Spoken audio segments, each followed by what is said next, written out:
So, ayan guys, WhatsApp i-share ko lang sa inyo yung aking Sabado routine every morning kasi walang pasok. Kaya ayan, may time tayong mag-video-video dito sa aming room. Eto guys, so kunyari tulog-tulugan muna ako. Pero nakaset up na talaga yung camera, sinet up ko muna. Tapos kunyari tulog ako para pagkagising ko, papakita ko sa inyo kung ano yung mga ginagawa ko sa umaga. Ayan, so gising na tayo niyan, babangon na ako, tapos ang una-una kong gagawin guys ay papakainin ko muna sila. So ayan, kunwari ikot-ikot, nag-iisip kung anong gagawin. So ayun, kukunin natin na yung walis kasi nga ang kalat dahil iniwan ko kasi yung box diyan dahil para may malaro sila. So iniwan ko, tapos kinaskas nila yan, binuksan na natin sila, papalabasin mo natin sila kasi sa gabi kinukulong namin sila sa kulungan para hindi kami maistorbo matulog. Tingnan niyo naman si Justin, tulog na tulog yan pero galaw-galaw lang yung paa, pero tulog pa talaga yan siya, galaw-galaw lang yan siya. So kukunin natin yung walis, tapos ay hindi, wait lang, pailawin muna natin kasi medyo madilim kaya buksan natin yung ilaw, 'di ba?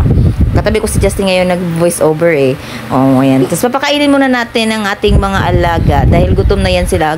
Buong gabi kasi silang nasa sa loob. Kaya papakainin natin sila. Yan muna yung mga ginagawa ko sa umaga, guys. So papakainin natin sila. Oo nga, papakainin na nga. Kulit-kulit naman, sunod itong mga apat to sila. Ayan, si Saber, si Luffy, at saka si Nana, pati si Layla. Inayos ko muna yung camera kasi parang hindi masyadong kita. Ayan. Ayan. Ayan, nag-aantay na sila, hindi na sila makapag-antay, nakatingin yan sa akin. So, mayroon silang sarili nilang lagayan, binili ko lang yan sa Shopee. Tapos, yung hanger, yung nakahang dyan, tuwalya sa kanila, yan kasi papaliguan ko sila. Tapos, yan yung kulungan nila. Yan yung bedtime, parang na nila, house, shelter nila, yung kulungan nila yan. Sa gabi, pinapasok namin sila, dahil sila natutulog, tapos, pinapalabas ko sila sa umaga, pagkagising ko. Ayan. So, kinuha ko yung mga, pinaghugasan ko na pakainan nila. Lalagay natin yan dyan pa isa-isa. Yun, apat yan sila, di ba? Ang dami, ang tatakaw niyan. Sobrang takaw niya mga yan. Kahit katatapos lang kumain, gutom agad. Yan si Nana, yan isa. Ayan. Di ba? So, sunod-sunod din sila kung saan ko nilagay yung pagkain. Alam nila yan kung saan ko nakalagay. Yung gutom na yarn. Gutom na gutom. One. 2. Diba? Ganyan kami guys sa umaga. Kailangan namin silang pakainin para manahimik sila. Pag may work ako, hindi ko muna sila pinapakain. Ang pagkain ko sa kanila ay alas 8 na ng umaga kasi break time ko yon. So, binibigyan ko sila ng pagkain. Nakakulong muna sila kasi pagka hindi ko sila kinulong, gigisingin nila si Justin. Magigising ng maaga, di ba langga? Oho. Di ba? Yun, di ba? Confirm. So, ayan. Ba't ka natatawa? Ba't tumawa? Ayan, nag-voice over tayo Ayan. So, papakainin ko sila. Ayusin ko muna sila ng para nakaisang direction lang yung pagkain nila. Pero si Layla kasi, mas gusto niya talaga dyan niya, ganyan direction niya. Tapos, binili ko yung na yan guys. So, yung tawag dyan, dispenser ng water para hindi ako lagay ng water. So, hindi ako naglalagay ng water dyan. So, pagka uminom sila, kusang bumababa yung tubig.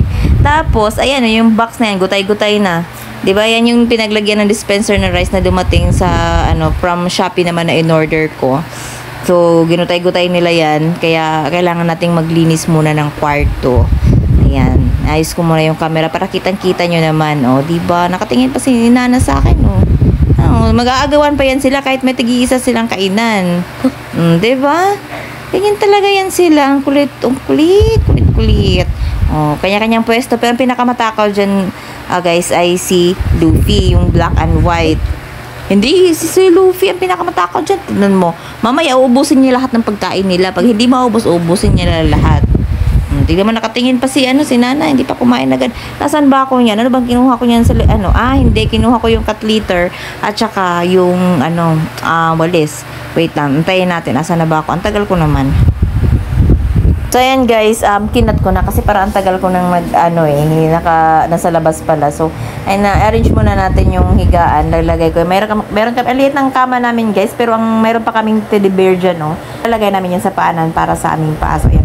Wawalisan natin. Pinatay ko na yung electric fan kasi magwawalis ako yung mga kalat dyan sa sa brown na box. Yan yon, mga nagutay-gutay. So, kailangan muna nating linisin. Habang kumakain sila, nagwawalis muna ako. Winawalis ko muna yung mga kalat, ganun. Kasi Sabado naman naglilinis talaga ako ng room. Either Sabado or Sunday ako naglilinis ng room namin. Every week namin. Every week yan.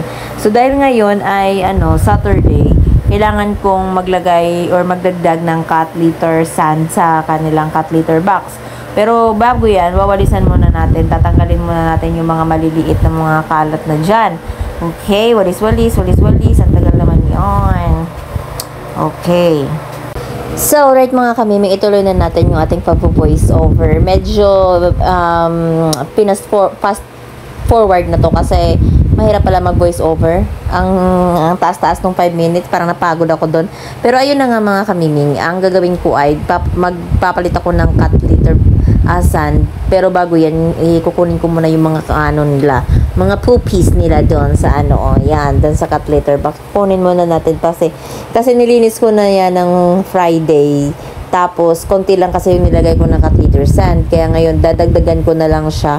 At kukunin muna natin yung mga mga dumi nila. Tapos, ilalagay ko muna siya sa basura. Habang sila ay kumakain para hindi nila akong magulo.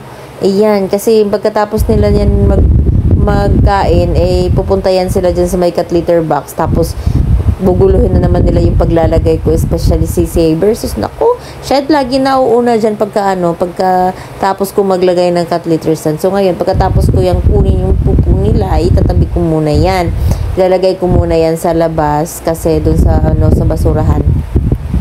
Tapos, ayan, lalagyan na natin. Medyo mabigat to kasi yan ay 20 liters yan per line. O, diba? Nakita nyo si Saber? O, pumasok na siya. Ganyan siya. Pagka naglagay ako ng bagong cat litter sand, na yan siya, papasok na yan siya sa loob. Siya ang unang nauuna. Tapos, magwiwi na din siya dyan. O, diba? So, ang daming kalat dyan, mga kamiming. Kaya, kailangan nating ligpitin. Pati yan, yung box na yan, nagutay-gutay na. Kailangan ko yung ilabas muna para makapagwalis ako ng maayos. Ayan, yung feline, yan yung cat litter sand nila. Kasi, ang flavor niyan is lemon. Mas gusto ko siya, hindi matapang yung amoy niya. Naghahanap pa ako ng iba, pero so far, yan pa lang yung nagustuhan ko na, na cat litter sand. Kaya, yan yung lagi kong in-order. Ni-order ko yan sa sa marketplace kasi may nasuki na ako doon na pinag-orderan ko. Malapit lang din siya dito, so hindi naman ganun kamahal yung shop, yung delivery fee nila.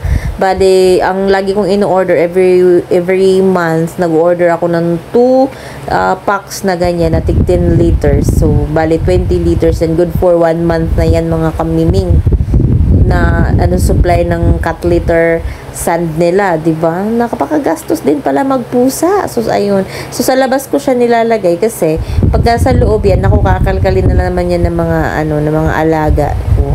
Iyon, tulog pa rin si Justin. Yung nakikita niyo dyan na whiteboard, mga listahan ko yan. Uy, tapos na pala. Wait lang. Siyempre, matutulog na ako ulit. Ang bilis naman. Tapos na pala yun. Yes. Dahil tapos na pala ako maglinis, tutulog na lang ako ulit. Diba? Kasi maaga pa naman yan. At Sabado naman. So, tutulog ulit tayo ulit. Tapos, antayin ko magising si Justin bago naman na kami gumising. Diba? Tahimik na sila. Hindi na kami nila gugulin. Kasi, na sila, busog na sila kaya tahimik na yan sila habang ako matutulog ulit ako. Diba? 1 minute later.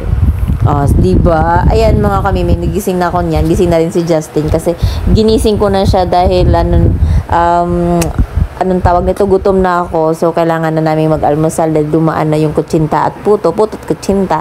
So, yun yung almusal namin pag weekend, pag wala kaming na-prepare na kanin or hindi kami nakabili ng stock namin for almusal. So, yun yung binibili ko sa Pero ligpit-ligpit muna ng higaan bago tayo lumabas at bago tayo mag-almusal at kumain. So, ayan guys, fast forward din natin to kasi ito magpe-prepare na tayo ng almusal. Nakabili na kasi ako ng putot kutsinta sa labas at saka kay Justin ay Milo, sa akin naman ay kape. So, yan yung breakfast namin pagka weekend. So, kakain lang kami dyan. Dyan kami sa sala pagka medyo naiinitan kami dun sa may kusina. So, dyan kami sa sala nagbe-breakfast. May table ako na maliit yan. Galing yan, binili ko yan sa Lifetime yan. Maganda yan. Bumili kayo ng ganyan. Pwede nyo siyang gawing side table or pwede nyo rin gawin. Kasi, natitiklop yan So, ano siya, bawas sa space sa sala namin. Kaya pagkatapos namin kumain o pagkatapos namin gamitin, ilalagay na lang namin siya, ililigpit na lang namin siya. Ayan. So kain-kain muna, breakfast muna. Yan lang yung breakfast namin for today's video. O, diba? Mahilig yan siya sa puto eh. Tapos nilalagyan namin ng yema. Yema na ano. Meron silang free na yema. Tapos ano, yun yung isasawsaw namin sa puto. Sarap-sarap ng ano nila eh. Suki na namin yun sa ano. Lagi yung nadadaan dito pag weekend. So, suki na namin sila sa breakfast. Ayun. So, kain-kain muna tayo niyan, guys.